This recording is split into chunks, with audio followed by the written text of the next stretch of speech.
Well, yeah, that's why I'm shooting this little test, is because the real logistics of where we can fit the camera and actually get a shot and get the scene and then sort of tell the story, which is out here somewhere. It was amazing when George presented Phantom Menace to us. The idea that we could even do it in time or even do it at all seemed pretty much impossible. But we all just focused on it and just said, okay, let's do this, and divided the show up.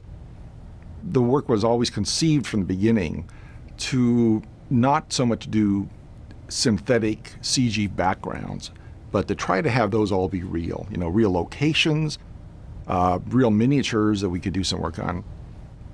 But the CG was used for the characters and for the compositing. And that's, I think, was really a good way to go, because at that time we didn't really have the tools to make landscapes and all look very real. And any time, I still feel this, any time that you can start with something real, you should use it, because it forces the work up to that level.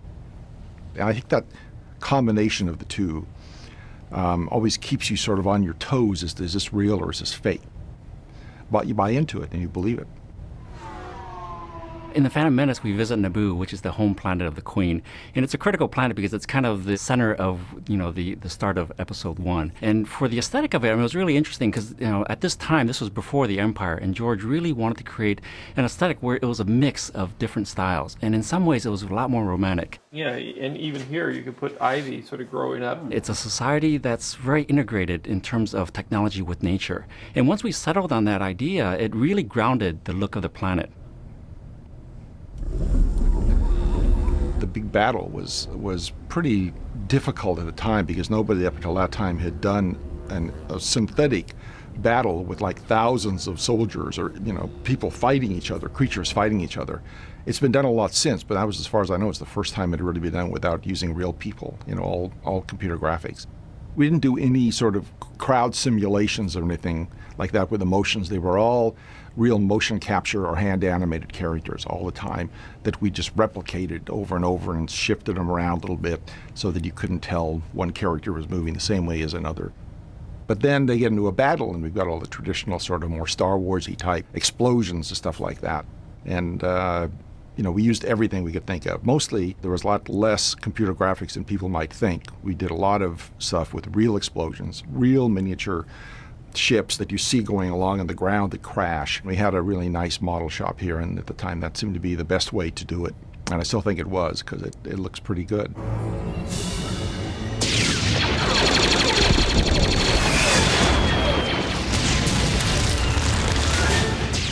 On Naboo, there is these other society, which is complementary to the Queen's world, which are the Gungans. And it was really interesting because George had this brilliant idea of creating sort of this underwater society. The Gungans actually had this technology of force fields, and they can create these bubbles underneath the ocean. And that was a really fun thing to explore, because visually it's stunning, of course, because you're literally in a world of windows.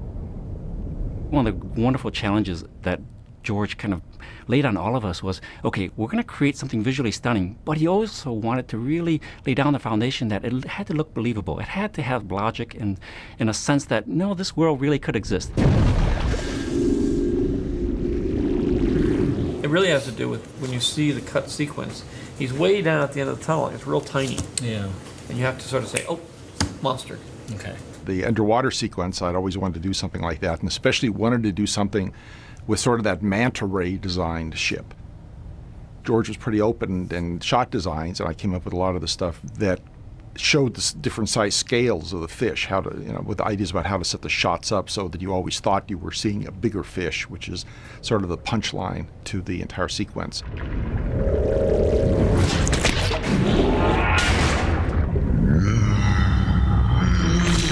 When I first saw the finished film, I was really thrilled. I mean, it was in many ways what we saw in our mind's eye come to life. I spent, literally years working on the planet itself, trying to design the aesthetic for it.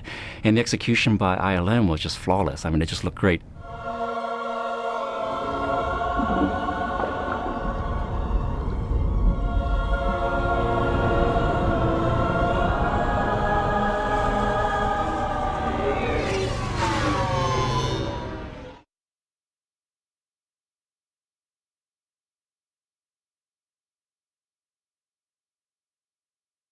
First off, it's an extraordinary story. It's the first story in the Star Wars cycle. And it's a great adventure story. And that's what I saw first when I read it and saw the photographs and the descriptions of these extraordinary planets and worlds that my character and various other characters explore and find themselves involved with. Second or third reading, it was, it was like, oh yeah, there is this element to it now. Of course, these races of creatures and individuals and human puppets, they all depend on each other here. Our two great societies have always lived in peace. The Trade Federation has destroyed all that we have worked so hard to build. If we do not act quickly, all will be lost forever. I ask you to help us. George is making a very, very strong point through entertainment of that life needs each other, you know what I mean? It's like a tree needs the ground it grows on, the ground then needs man to kind of look after it. And in fact, my character makes a statement to this little boy who becomes my apprentice. Midichlorians are a microscopic life form that resides within all living cells. They live inside me. Inside your cells, yes. And we are symbionts with them. Symbionts? Life forms living together for mutual advantage. That we wouldn't live unless we had them, and yet if we saw them under a microscope, we'd see these kind of nasty little bug-like things that your instant reaction would be to kill it, but that is life. I don't understand. With time and training, Annie, you will. You will. It's about harmony, I guess, but told in a wonderful, entertaining, as I say, way, and full of action and full of a very, very interesting basic philosophy that we all need to be reminded of.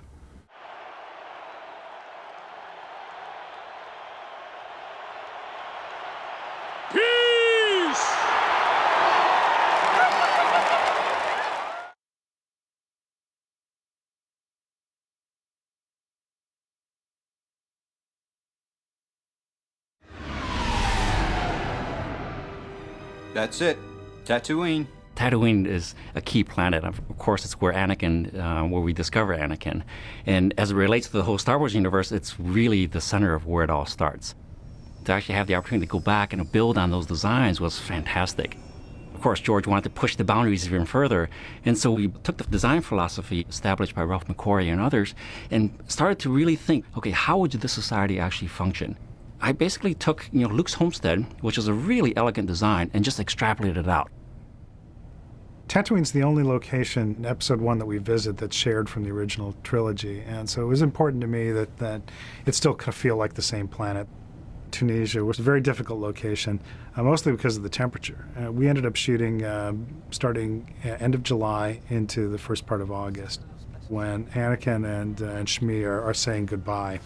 That sequence, it was 126.5 degrees when we shot that scene. Those are temperatures I've never experienced before, and I hope I never experience again. I don't think they're going to need to build anything. I mean, they need to build just a little tiny bit of the ramp on a blue screen set. The effects work is mostly set extensions. So when the Queen ship is parked in the desert, we really just had the ramp there. Any of the wider views was an 8-foot-long miniature that we had of the ship and splitting that all in. We had set extensions inside of the Mos Espa city. The set build went up to about 12 feet, and then we extended it and made the city larger and populated it. We added droids and other creatures. As George was writing the story, he needed a centerpiece for this big action sequence, which was this huge race, which we called the pod race. We started researching Southwest in terms of butte formations, looking at the Grand Canyon for rocks, looking literally everywhere we could find exotic rock formations in the desert, and we just merged them all together.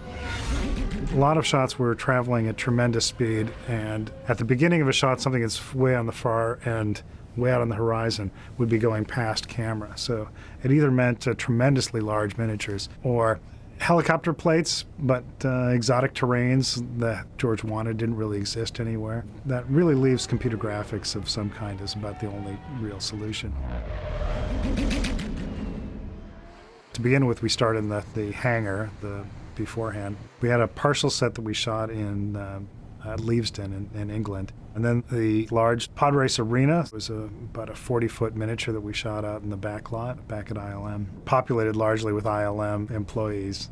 It was a combination of computer-generated people and blue screen elements that we shot for mid-range shots. And then for shots in the pod race, we're actually flying through the arena. We had a bunch of colored Q-tips that were in the stands, and by playing fans across the back of it, you could get some subtle motion in the crowd so that they have an appearance of being alive. George pointed out that the thing about Tatooine is the skies aren't blue, that they actually have a grayness to them. And when we were in Tunisia, he's exactly right. You have this kind of yellowish dust that gets swept up into the sky and is kind of suspended in the air. And that yellowish tone of the dust neutralizes the blue of the sky and kind of adds up to a kind of a grayish horizon. And so we tried to make sure that that was always present in the shots that we did.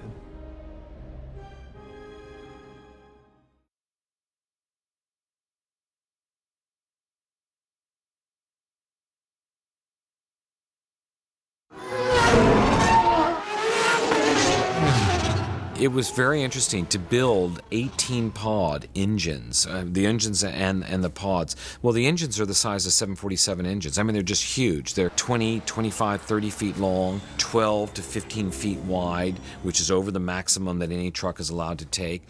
And that becomes immediately a challenge. And it's also something we could never have done in the heat of Tunisia. It just would have been impossible. I think all of the engines took about 12 weeks to build. To have that kind of crew working in that kind of environment would have been very, very difficult. And it was much easier to build them and then transport them. The transport was fantastic, though. It was a really major thing. We could only drive at night. We had ferries that we had to put them on. We even flew a lot of the engines in a Russian MTV 800, which is the largest transport plane in the world. That was a lot of fun.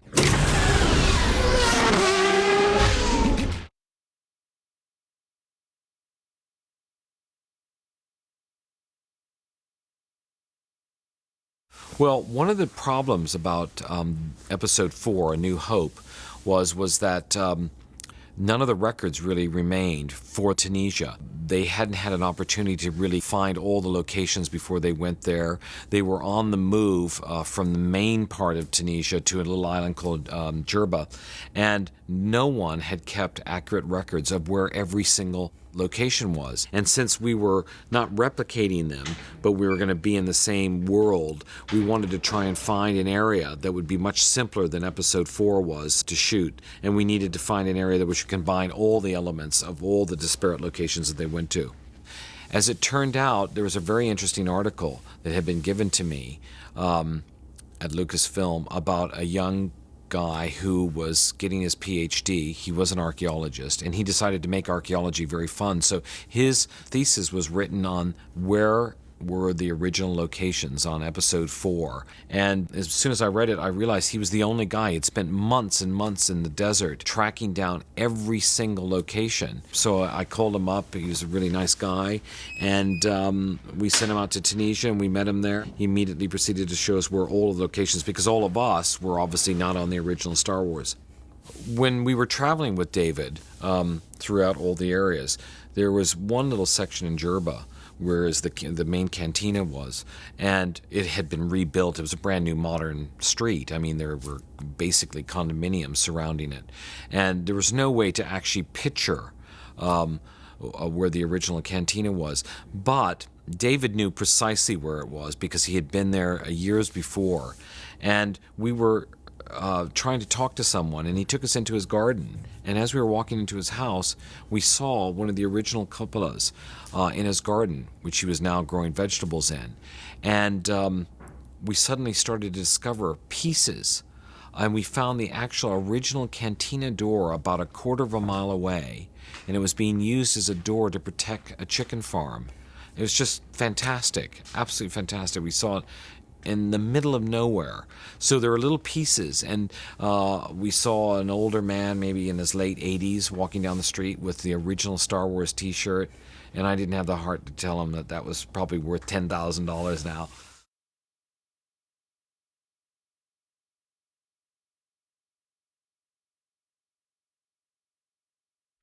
Coruscant is the sort of the home planet of the Republic at this point. It's the center planet. It's basically a planet made entirely of cities.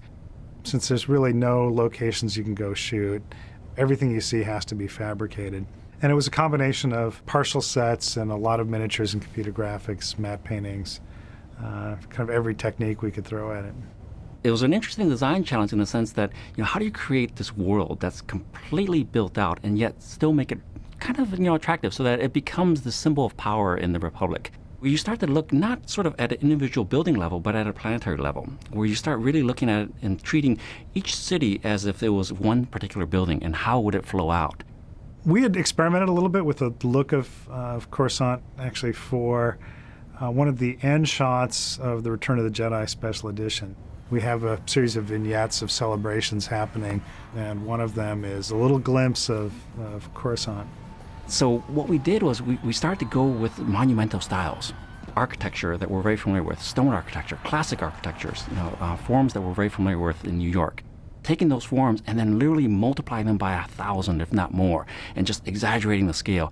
What you're seeing rings familiar, but yet the scale is of such a crazy proportion that it kind of makes your jaws drop and say, wow, this society must be pretty amazing to build structures of this scale. A major feature of the planet is this constant strings of flying traffic. So everywhere you look, there's these lanes of flying cars. Weren't real hard to do. Probably about 20 or so different vehicle designs with color variations in them, and they're assembled into lanes of traffic, and then those lanes of traffic got reused over and over again, going different directions. We would do occasional sweeteners. When you saw crossed strings of traffic, we would animate a couple of vehicles that would change lanes, go from one string to another. So you can occasionally see that in the background. Probably the biggest challenge dealing with Coruscant is getting enough variety. You don't want to see the same building over and over again. You want to see consistent architectural themes, but it needs to look like every building is unique. There were probably about 24 different distinct 3D models that we built. Buildings that were repurposable, that you could take pieces off of them and assemble them in different ways, and that turned 90 degrees, it would look a little bit different, or you could have lights on one and not on another. And those got painted on top of to make more complete skylines. One of the really fun environments to design was the Jedi Temple. George wanted something very monumental, but he also wanted something very spiritual. And so we came up with the idea that it was going to be these 5 giant towers, and the Jedi Council being in the top of the very center one. It's in some ways almost religious, and if you think about it, you have this vast planet, and yet the Jedi Temple is on top of that, and they have the highest point looking down. To counterpoint that, the Senate chamber was going to be more like a big mushroom dome, and then it's all internal. Everything is on the inside part of it. And so you have these two contrasting forms, a very vertical, sort of spiritual aerial place, countered with the sort of a dome, almost cave-like environment for the Senate chamber. One of my favorite things about the Coruscant scenes are at night when you see way off in the distance. We did this nice heat shimmer effect that you see in big cities. Heat shimmer that would be visible as a twinkling of the lights, and we did that in a nighttime scene in the Jedi Council chamber, the landing platform when they depart to head back home. And then there's a nighttime scene in Palpatine's apartment that we put that in. I was pleased with how that effect turned out, and it did a lot to help add depth to the backgrounds. The Palpatine's apartment set was notable just because it was the very first thing we shot on the first day of principal photography on episode 1. Good luck, everybody. Now let's kick ass. 77, take 1. And action! So after a gap from 1982 to 1997, that was our first rolling of cameras on Star Wars.